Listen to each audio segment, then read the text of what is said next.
नमस्कार साथियों, आप सभी का मैं दिलीप पाटीदार मेरे यूट्यूब चैनल डीपी एजुकेशन के अंदर स्वागत करता हूं। साथियों और प्यारे बच्चों, लास्ट वीडियो तक हमने कक्षा 6 के न्यू और रोचक मैथमेटिक्स गणित प्रकाश के चैप्टर नंबर 4 के पैराग्राफ नंबर 4.1 तक पूरी तरह से कंप्लीट कर लिया था। आज के वीडियो में हम चैप्टर नंबर 4 के पैराग्राफ नंबर 4.2 जो कि है आपका चित्रालेख, जिसे इंग्लिश में पिक्टोग्राफ भी कहते हैं। तो इस चित्रालेख को आज हम कंप्लीट करेंगे। साथ में इसके अंदर दिए गए आइए पता लगाएं, यानी कि क्वेश्चंस जो आपको दिए गए हैं उनके आंसर भी हम कंप्लीट करेंगे।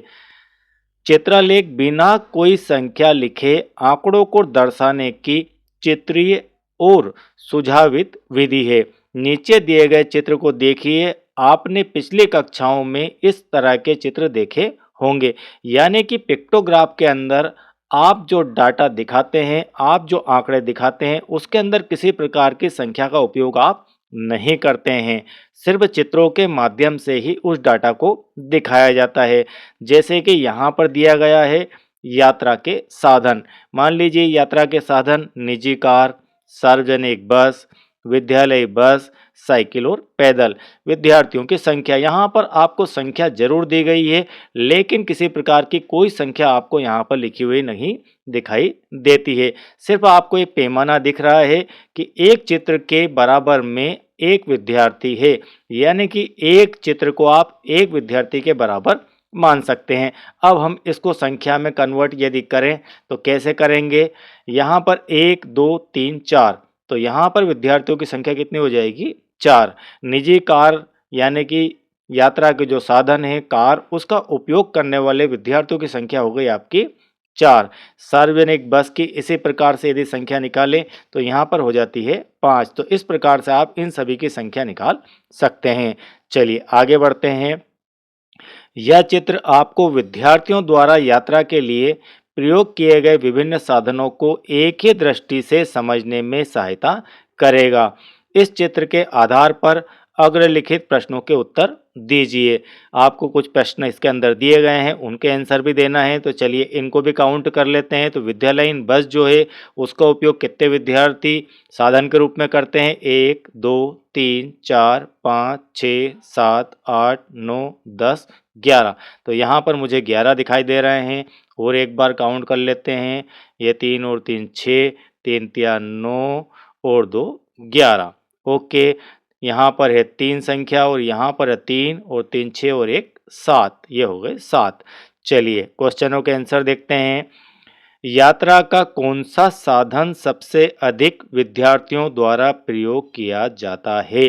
तो किस साधन का उपयोग ज़्यादातर विद्यार्थी करते हैं? तो हम यहाँ पर संख्या देखें और किसका पिक्टोग्राफ लंबा है, ज़्यादा नंबर से हैं, तो वो नंबर है हमारे 11। तो 11, कुल मिलाकर 11 विद्यार्थी जो है कौन सा साधन उपयोग करते हैं? बस का साधन यानी कि सार्वजनिक साधन का उपयोग करते हैं। तो यहाँ पर हम लिख सकते हैं बस भी। चलिए इसके बाद है यात्रा का कौन सा साधन सबसे कम विद्यार्थियों द्वारा प्रयोग किया जाता है? तो सबसे कम आपका यहाँ पर 3 है, यानी कि साइकिल से जाने वाले या साइकिल को उपयोग करने वाले विद्यार्थियों की संख्या आपकी है 3। हम यहाँ पर लिख सकते हैं साइकिल, जो लिखा हुआ है वही का वही आप यहाँ पर भी लिख सकते हैं साइकिल या साइकिल। ओके, चलिए आगे बढ़ते हैं। चित्रालेख आंकड़ों को वस्तुओं के चित्रों द्वारा दर्शाता है, यानी कि चित्रालेख जो तरीका है आंकड़ों को दर्शाने का, वह चित्रों के द्वारा दर्शाने का तरीका है। इससे आंकड़ों के विषय में दिए गए प्रश्नों के उत्तर एक ही दृष्टि में देने में सहायता मिलती है। तो यहाँ पर ऑप्शनल रूप से यह आपसे पूछा जा सकता है। दिए गए चित्र में एक इकाई या प्रतीक का उपयोग विद्यार्थी को दर्शाने के लिए किया गया। तो इस प्रकार के एक सिंबल का उपयोग विद्यार्थियों को दर्शाने के लिए किया गया है। ऐसे चित्रालेख भी होते हैं जहां एक इकाई या एक प्रतीक अनेक व्यक्तियों या वस्तुओं को दर्शाते हैं, यानी कि आप इसको 10 भी मान सकते हैं, 1 भी मान सकते हैं, या आपकी सुविधा के ऊपर है कि आपके लिए बेहतर क्या होगा। फिर एक और उदाहरण है यहाँ पर, इससे आपको सब कुछ स्पष्ट हो जाएगा। नंद किशोर ने बेरासिया में अपने मिडिल स्कूल के बच्चों से वे कितनी बार रात्रि में न्यूनतम वह घंटे सोते हैं, तो वह नहीं है, ये 9 घंटे हैं। ये क्या है? 9 घंटे। वे कितनी बार रात्रि में न्यूनतम 9 घंटे सोते हैं। प्रश्न के उत्तर एकत्रित किए। उसने इन आंकड़ों को एक चित्रलेख के माध्यम से तैयार किया।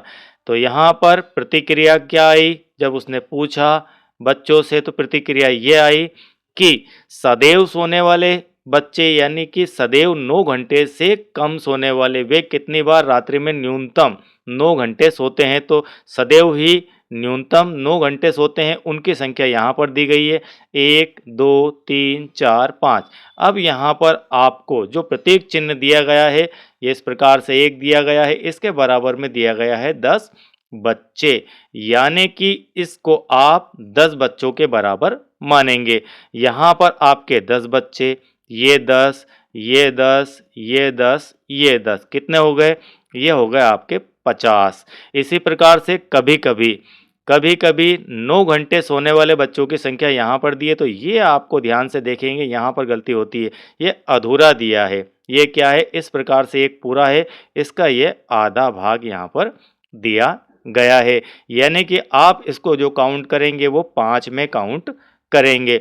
तो ये 10 आपके, ये 10 आपके और ये हो गया 5, कुल मिलाकर इसके नंबर हो गए आपके 25। और कभी नहीं यानी कि न्यूनतम 9 घंटे सोने वाले बच्चों में सदैव के लिए 50, कभी-कभी के लिए 25 और कभी नहीं न्यूनतम 9 घंटे कभी नहीं सोते हैं, ऐसे बच्चों की संख्या आपको दी है 10, 10, 10, 10, कुल मिलाकर यह संख्या हो गई आपकी 40। चलिए, इस आधार पर आप उपरोक्त चित्रलोक के माध्यम से निम्नलिखित प्रश्नों के उत्तर दीजिए। पहला है, उन बच्चों की संख्या क्या है जो सदैव रात्रि में न्यूनतम 9 घंटे सोते हैं? तो ऐसे बच्चे जो कि रात्रि में हमेशा, सदैव मतलब हमेशा न्यूनतम 9 घंटे अनिवार्य रूप से सोते हैं, उनकी संख्या यहाँ पर दी गई है 50। ठीक है, ये हो गए 50। दूसरा है, कितने विद्यार्थी कभी-कभी ही रात्रि में न्यूनतम 9 घंटे सोते हैं, यानी कि कभी सोते हैं, कभी नहीं सोते हैं, कुल मिलाकर कभी-कभी सोते हैं। तो कभी-कभी के लिए दिया गया है नंबर आपको 25। तीसरा है, कितने बच्चे सदैव रात्रि में 9 घंटे से कम सोते हैं, यानी कि वे 9 घंटे पूरे कभी नहीं सोते हैं। क्या है? कभी नहीं सोते हैं। तो स्पष्ट कीजिए कि आपने किस प्रकार से उत्तर प्राप्त किया। तो यहाँ पर उनकी संख्या हो जाएगी आपकी 40। ऐसे बच्चे की संख्या 40 है जो कि रात्रि में हमेशा 9 घंटे से कम सोते हैं, जो कि कह सकते हैं कि कभी नहीं के अंदर दी गई है। तो यहाँ पर आपको हल भी दिया गया है कि हमने किस प्रकार से इनकी संख्या काउंट की, मैंने आपको यहाँ पर दिखाई दिया था कि इसको आप 50 में गिनेंगे, यानी कि आधे में गिनेंगे। एक चित्र आपका, एक संकेत चित्र आपका यहाँ पर 10 बच्चे दिखा रहा है, तो आधा संकेत चित्र आपका जो है 5 बच्चे दिखाएगा। अब इसी प्रकार से आपको एक और चित्रलेख यहाँ पर खींचना है। हम 2 उदाहरण कोई भी देख लेते हैं, उसके बाद आगे बढ़ेंगे। एक दिन लखनपाल ने इन आंकड़ों को संग्रहित किया कि प्रत्येक कक्षा में कितने विद्यार्थी अनुपस्थित थे। तो कक्षा 1 के अंदर अनुपस्थित विद्यार्थियों की संख्या यानी कि एब्सेंट की संख्या कितनी है? यहाँ पर 3। 2 के अंदर 5, 3 के अंदर 4, कक्षा 4 के अंदर 2, 5 के अंदर 0, 6 के अंदर 1, कक्षा 7 के अंदर 5 और कक्षा 8 के अंदर 7 बच्चे अनुपस्थित थे। ये लखनपाल ने आंकड़े इकट्ठे किए। उसने इन आंकड़ों को प्रस्तुत करने के लिए एक चित्रलेख बनाया। उसने एक विद्यार्थी को एक चित्र के द्वारा दर्शाने का निर्णय लिया। ठीक है, ये इसलिए इन्होंने ऐसा निर्णय लिया कि एक चित्र से आप एक बच्चे को दर्शाएंगे, क्योंकि अधिकतम बच्चों की संख्या यहाँ पर क्या है? 7। तो आप 7 आसानी से यहाँ पर इस प्रकार के चित्र बना सकते हैं। यदि यही संख्या आपकी 70 होती तो हम 1 को 10 के बराबर रख सकते थे। ओके, चलिए, तो यहाँ पर हमने सिंबल भी दर्शा दिया कि सिंबल को हम एक विद्यार्थी मानते हैं। यह आपकी कक्षा हो गई 1, 2, 3 से लेकर 8 तक। तो ये कक्षा का एरो इस तरफ चल रहा है, अनुपस्थित विद्यार्थियों की संख्या इस तरफ देखेंगे। ओके, पहली कक्षा में कितने विद्यार्थी थे? पहली कक्षा में कितने विद्यार्थी है? तो उसकी संख्या है 3। तो यहाँ पर 3 सिंबल, 2 के लिए 5 सिंबल, 3 के लिए 4 सिंबल, 4 के लिए 2 सिंबल और यहाँ पर कक्षा 5 के लिए 0, यानी कि 0 को दर्शाने के लिए आप कोई भी सिंबल नहीं देंगे। अगर आपने सिंबल दिया इसका अर्थ है वो सीधे-सीधे 1 काउंट हो जाएगा। इस बात को विशेष रूप से आप ध्यान रखिए। चलिए, इस प्रकार से आपने दर्शा दिए। अब इसी समय उसके मित्रों जरीना और संगीता ने उन विद्यार्थियों के आंकड़े संग्रहित किए जो प्रत्येक कक्षा में उपस्थित थे। तो इसी टाइम में जिस दिन लखनपाल ने, क्या नाम इनका, लखनपाल, इन्होंने आंकड़े किए इकट्ठे एब्सेंट के, उसी दिन कक्षा 1 से लेकर 8 के लिए जरीना और संगीता ने जो आंकड़े कलेक्ट किए वो प्रेजेंट के आंकड़े कलेक्ट किए कि जो आज बच्चे उपस्थित हैं। तो उपस्थित की संख्या पहली में 30, दूसरी में 35, तीसरी में जो है आपकी 20, चौथी में 25, पांचवी में 30, इस प्रकार से आपके ये संख्या बच्चों की रही। अब यहाँ पर नेक्स्ट है, यदि वे इन आंकड़ों को चित्रालेख के माध्यम से दर्शाना चाहते हैं तो क्या वे प्रत्येक विद्यार्थी के लिए अब भी एक प्रतीक चिन्ह का प्रयोग करेंगे? अब यहाँ पर मैक्सिमम आंकड़ों की संख्या कितनी है? मैक्सिमम यानी अधिकतम संख्या यहाँ पर बनती है 35। कितनी संख्या बनती है? अब इस प्रकार से यदि आप सिंबल बनाएंगे आपकी कॉपी में तो क्या 35 सिंबल इस प्रकार के आप बना सकते हैं। इस प्रकार के सिंबल, ये थोड़ा सा ऐसा बन गया, ये ऐसा है और ये ऐसा है। तो ऐसे क्या आप 35 सिंबल बना सकते हैं? तो इसका उत्तर है कि नहीं बना सकते हैं, क्योंकि बहुत ज़्यादा हो जाएंगे, एक लाइन में नहीं आएंगे। अब इस समस्या से निपटने के लिए क्या होगा? जरीना ने इस समस्या से निपटने के लिए एक योजना बनाई, क्योंकि यहाँ अनेक विद्यार्थी है, इसलिए उसने एक सिंबल को 5 विद्यार्थियों से दर्शाने का निर्णय लिया। उसने इसकी आकृति बनाई और समय स्थान दोनों की बचत हुई। तो एक जो सिंबल है वो कितने विद्यार्थियों के बराबर है? 5 विद्यार्थियों के बराबर होगा, यानी कि इसे हम 5 में काउंट करेंगे। अब आप 35 के लिए कितने सिंबल बना देंगे? 35 के लिए आप 5 का भाग लगा के पता कर लेंगे, 7 सिंबल से आपका काम हो जाएगा। ठीक है, चलिए अब कक्षा 1 में मैं आपको दिखा भी देता हूँ। कक्षा 1 में 30 है, 2 में 35 है। कक्षा 1 में 30 है, यानी कि 5, 5, 5, 5, 5, 5 कितने हो गए भैया? ये हो गए आपके 30 और ये 5, 5, 1 के लिए 5 है। कुल मिलाकर ये कितने हो गए? 7, मतलब ये हो गए 35। इसी प्रकार से इन सबको आपने यहाँ पर दर्शा दिया है। ये किसने दर्शाया है? जरीना। अब संगीता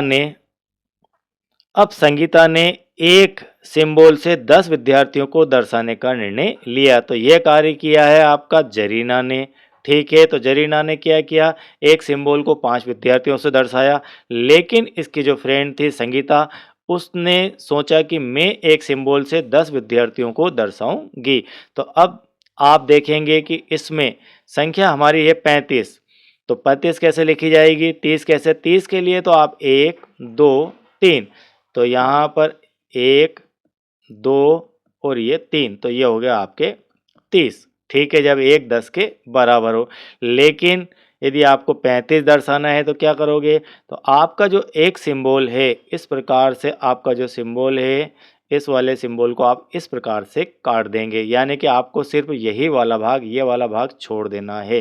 ये भाग छोड़ देंगे और इतना भाग ले लेंगे। तो ये कितना हो जाएगा? ये हो जाएगा आपका 5 में। ठीक है, पूरा 10 का है तो आधा कितना हो गया? 5 का। जैसे यहाँ पर 5, सॉरी ये 10, 10, 10, तो ये हो गए आपके 30, ये 10, ये 10, ये 10 और ये हो गए 5, कुल मिलाकर ये हो गए 35। तो इस प्रकार से ये 35 जब 5 से दर्शाया तो ये 35। ओके, चलिए इसी प्रकार से और आगे देख लेते हैं। यह आपका 10 और 10 कुल मिलाकर ये हो गए आपके 20, फिर इधर 10, 10 और ये हो गया आपका 5, कुल मिलाकर ये हो गए 25। तो इस प्रकार से आप इनको भी दर्शा सकते हैं। अब नेक्स्ट देखते हैं। यदि कक्षा में अनुपस्थित विद्यार्थियों की संख्या 33 या 27 हो, 33 या 27 हो, तो एक ऐसा चित्रलेख तैयार करते समय क्या चुनौती हो सकती है। अब मान लीजिए बच्चों की संख्या यहाँ पर तो 5 के टेबल में थी। कैसी थी? 5 के पहाड़े में ये संख्या थी। ये सब नंबर आपके 5 के पहाड़े में आते हैं। यदि इस प्रकार से आपको मिल जाए संख्या 33 और 27, तो क्या आप ऐसा चित्रलेख तैयार कर सकते हैं? तो इसमें बड़ी ही आपको परेशानी आएगी। चित्रलेख आंकड़ों को दर्शाने की एक सुंदर चित्रीय और सुझावित विधि है। यह आंकड़ों को वस्तुओं के चित्रों द्वारा दर्शाती है। ओके, नेक्स्ट आपका चित्रलेख प्रश्नों के उत्तर देने एवं आंकड़ों के विषय में तुरंत निष्कर्ष निकालने में सहायता करते हैं। नेक्स्ट चित्रलेखों को पढ़कर हम विभिन्न वर्गों की बारंबारता और उसकी तुलना को तुरंत समझ सकते हैं। नेक्स्ट है यहाँ पर चित्रलेख में वर्गों को क्षैतिज अक्ष और ऊर्ध्वाधर अक्ष पर रख सकते हैं। प्रत्येक वर्ग के लिए उस वर्ग की बारंबारता के अनुसार निर्दिष्ट स्तंभों और पंक्तियों में सरल चित्र और प्रतीक बनाए जा सकते हैं। नेक्स्ट है एक पैमाना या एमपी फैक्ट है, इसके आपको याद रखना है। एक पैमाना या कुंजी, उदाहरण के लिए यह पैमाना एक विद्यार्थी, एक पैमाना 5 विद्यार्थी भी हो सकते हैं और 10 भी हो सकते हैं, को यह दर्शाने के लिए जोड़ते हैं कि प्रत्येक चिन्ह या चित्र द्वारा प्रदर्शित करता है। प्रत्येक चिन्ह या चित्र एक से अधिक इकाइयों को प्रदर्शित करता है। नेक्स्ट एक ऐसे लेखाचित्र को बनाना चुनौतीपूर्ण हो सकता है जिसके आंकड़ों की मात्रा अधिक या उसकी बारंबारता पैमानों के ठीक गुणज ना हो, जो कि अभी हमने बात की थी यहाँ पर 33 और 27 की। तो हम 5 की टेबल यदि लें इसके अंदर, तो आपको 33 देखने को नहीं मिलेगा, 27 भी देखने को नहीं मिलेगा इसके अंदर। इसलिए आप इसको या तो 10 की टेबल में लेंगे या फिर 5 की टेबल में ले सकते हैं। तो आपको बड़ी ही परेशानी आएगी यदि आप 33 और 27 को इस प्रकार से दर्शाना चाहें तो। चलिए इसके बाद अब इस पैरा का आपको आइए पता लगाए दिया गया है 4.2 का, इनके आंसर आपको देना है। तो क्वेश्चन नंबर 1 के लिए ही आपको यहाँ पर चित्र दिया गया है, एक चित्रलेख दिया गया है। यहाँ पर चित्रलेख के अंदर सबसे पहले आपको देखना है कि इसका सिंबल किस संख्या को दिखा रहा है। तो ये जो पुस्तक का सिंबल है ये एक पुस्तक को दर्शा रहा है। अब क्वेश्चन की तरफ चलते हैं। दिया गया चित्रलेख मिडिल स्कूल गिन्नौरी के पुस्तकालय से एक सप्ताह में विद्यार्थियों द्वारा ऋण ली गई पुस्तकों की संख्या को दर्शाता है, यानी कि पुस्तकालय से इशू करवाई है, उन बच्चों ने पुस्तकें ली है। सोमवार के दिन, तो यहाँ पर सोमवार के दिन कितनी पुस्तकें आ जाएगी? तो यहाँ पर सोमवार के दिन पुस्तकों की संख्या है आपकी 5, यहाँ पर है 4, यहाँ पर बुधवार के दिन आपकी है 2 पुस्तकें, बृहस्पतिवार के दिन 0 है क्योंकि यहाँ पर कोई भी सिंबल नहीं दिया है। अब यहाँ पर शुक्रवार को 5 है और इस दिन आपके यहाँ पर 8 है शनिवार के दिन। ठीक है, 4 और 4 8। अब इसके आधार पर आपको क्वेश्चनों के आंसर देना है। किस दिन न्यूनतम संख्या में पुस्तकें ऋण ली गई? मतलब सबसे कम संख्या किस दिन की है? बुधवार। तो बुधवार के दिन सबसे कम पुस्तकें इशू हुई है। ठीक है, आप कहेंगे सर बृहस्पतिवार, तो बृहस्पतिवार इसका आंसर नहीं आएगा क्योंकि इस दिन कोई भी पुस्तक इशू नहीं की गई थी, यानी कि आपको यहाँ पर लिखना है बुधवार। ओके, तो इसका आंसर आ जाएगा आपका बुधवार। ठीक, इसके बाद सप्ताह के दौरान कुल कितनी पुस्तकें ऋण ली गई? तो सप्ताह के दौरान इन सबको हम ऐड कर लेंगे। किसको? 5, 4, 2, 0, 5 और ये आपका 8। 5, 4, 9, 2, 11, 16 और 8, 24। तो इसके संख्या हो जाएगी आपके 24। नेक्स्ट है किस दिन अधिकतम संख्या में पुस्तकें ऋण ली गई? इसका संभव कारण क्या हो सकता है? तो किस दिन अधिकतम संख्या में पुस्तकें ऋण ली गई? तो अधिकतम जो संख्या है वह है आपकी शनिवार की। तो हम इसके आंसर में लिख सकते हैं शनिवार। ठीक है, तो इसको जमा के आपको लिखना है कि शनिवार के दिन अधिकतम पुस्तकें ऋण ली गई है। अब यहाँ पर आपका एक और क्वेश्चन बनता है, चलिए इसे भी हम चलते चलते समझ लेते हैं। मगन भाई जामनगर में पतंगे बेचते हैं। निकटवर्ती गांव में 6 दुकानदार उससे पतंग खरीदने आते हैं। इन 6 दुकानदारों को उसके द्वारा बेची गई पतंगों की संख्या नीचे दर्शाई गई है। तो दुकानदार ने पतंगे बेची, किन किन को बेची? 6 दुकानदारों को। तो चमन नाम का एक दुकानदार, उसको बेची 250, रानी को बेची 300, रुखसाना को 100, जसमीत को 450, जेठालाल को 250 और पूनम बेग को 700 पतंगे बेची। एक चित्रलेख तैयार कीजिए जिससे प्रत्येक पतंग जो है 100 पतंगों को दर्शाया गया हो और निम्नलिखित प्रश्नों के आंसर भी आपको देना है। तो आपको क्या करना है, आपको सीधे सीधे इस प्रकार से यहाँ पर आपकी आ जाएगी पतंग और इस प्रकार से, और यहाँ आप पतंग बना दीजिए इसके सामने। थोड़ी देर के लिए आप मान लीजिए कि ये यहाँ पर नहीं लिखा हुआ है, तो इसकी जगह आपको एक पतंग बनाना है। ठीक है, ये आपकी एक पतंग इस प्रकार से बनी हुई है, तो एक पतंग का आप बनाएंगे यहाँ पर सिंबल। इस प्रकार से आप पतंग बना देंगे, ये आपकी पतंग हो गई, ये इस प्रकार से, और इसके बराबर में लिख देंगे 100। और यहाँ पर एक पतंग 100 दर्शाती है, तो आप क्या करेंगे, मैं आपको एक पूरा कंप्लीट करके दिखा देता हूँ, इसके बाद आप कंप्लीट कर लेना। तो ये एक पतंग, ठीक है, 100 हो गए। यहाँ कितने बताना है, 250, तो एक ये हो गई आपकी पतंग, एक और यहाँ पर, ठीक, ये 2 पतंग और एक आधी पतंग। तो इस प्रकार से आपका एक चित्र आ जाएगा। ठीक है, ये चित्र आपका आ गया। तो ये हो गया आपके कितने, 100, 100 और ये 50, कुल मिला हो 250। तो इसी प्रकार से 300, 300 में 3 पतंगे आ जाएगी, 1 2 3। इसी प्रकार से रुखसाना के लिए एक पतंग आ जाएगी। 450 में एक पतंग, 2 पतंग, 3 पतंग, 4 पतंग और एक आधी पतंग यहाँ पर आ जाएगी। ठीक है, 250 के लिए सेम टू सेम आ जाएगी, एक पूरी और एक आधी। और पूनम बेग के लिए 700, यानी कि 1 2 3 4 5 6 7, 7 पतंगे आप बना देंगे। तो ये हो गया आपका चित्रलेख। ठीक है, यहाँ से इन संख्याओं को आपको हटा देना है। चलिए इसके आधार पर क्वेश्चन दिए गए हैं। रानी द्वारा खरीदी गई पतंगों को कितने प्रतीक दर्शाएंगे? तो रानी द्वारा खरीदी गई पतंगों को 3 प्रतीक दर्शाएंगे। तो हम इसके उत्तर में लिखेंगे 3 पतंग के प्रतीक। तो 3 प्रतीक के द्वारा इसको दर्शाया जाएगा। अब नेक्स्ट है, किसने अधिकतम संख्या में पतंगे खरीदी? तो सबसे ज़्यादा बड़ा आंकड़ा किसका है खरीदी का, 700। इसने कितनी खरीदी, 700 पूनम बेग ने। तो आप सीधे सीधे यहाँ पर लिख देंगे पूनम बेग। ठीक है, पूनम बेग ने अधिकतम संख्या में पतंगे खरीदी। कितनी खरीदी, तो आप ब्रैकेट में यहाँ पर लिख सकते हैं 700। जसमीत और चमन में से किसने अधिक पतंगे खरीदी? तो हम सिर्फ जसमीत और क्या है, चमन, ये दोनों को देखना है। तो चमन यहाँ पर है और जसमीत यहाँ पर है। तो एक का है 450 और चमन का है 250। तो हम लिख सकते हैं कि जसमीत ने जो है ज़्यादा पतंगे खरीदी। इन दोनों की तुलना करना है हमें, तो हम लिखेंगे जसमीत आंसर के अंदर, यानी कि जसमीत और चमन में से जसमीत ने अधिक पतंगे खरीदी। तो यहाँ पर किसने, तो हम किसने की जगह लिख देंगे जसमीत ने। ठीक है, अधिक पतंगे खरीदी और यहाँ पर लगा देंगे फुल स्टॉप।